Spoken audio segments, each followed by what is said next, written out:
देश के सबसे बड़े कारगिल युद्ध के 21 साल पूरे हो चुके हैं, लेकिन अभी भी उन 527 जवानों की कुर्बानी याद की जाती है तो आंखें नम सी हो जाती हैं।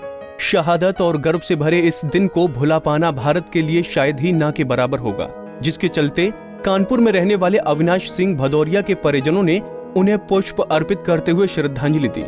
इस मौके पर परिजनों के साथ ही आस पड़ोस के लोग भी शामिल थे, जहां 2 मिनट के मौन के बाद जैसे लोगों ने पुष्प चढ़ाने के लिए हाथ बढ़ाया तो सभी भावुक हो चुके थे, क्योंकि मेजर अविनाश सिंह भदौरिया उन शहीदों में एक थे जिन्होंने गोली लगने के बाद भी 3 पाकिस्तानियों को युद्ध में मार गिराया था, जिसका जिक्र करते हुए उनका परिवार आज भी गर्व महसूस करता है।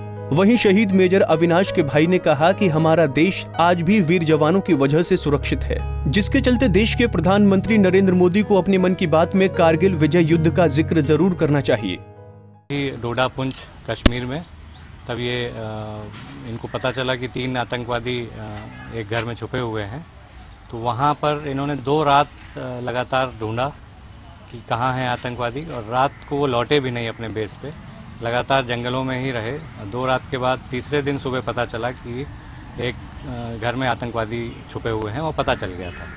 तो वहाँ इन्होंने अपने कंपनी को ले जाके फायर खोला। जब फायर खोला है तो 2 आतंकवादियों को इन्होंने मारा। उसके बाद इनके कंधे पे गोली लग गई, पीछे से किसी ने फायर किया आतंकवादी ने, तो कंधे पे गोली लग गई और ये गिरे हैं। गिरने के बाद ये रुके नहीं, फिर उठे, और ऐसी जगह पर इनकाउंटर और सब हो रहा था जहाँ पर हम लोगों का, आम आदमी का चलना भी मुश्किल होता है।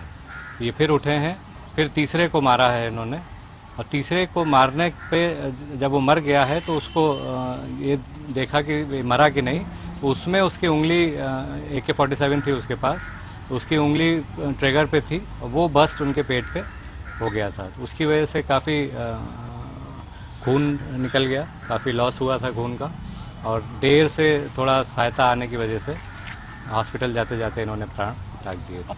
आपको बता दें कि टाइगर हिल पर तिरंगा फहराने वाले शहीदों में कानपुर के 3 लाल भी शामिल थे, जिन्होंने अपनी जान को न्यौछावर करते हुए दगेबाज पाकिस्तान को घुटनों के तले मार गिराया था।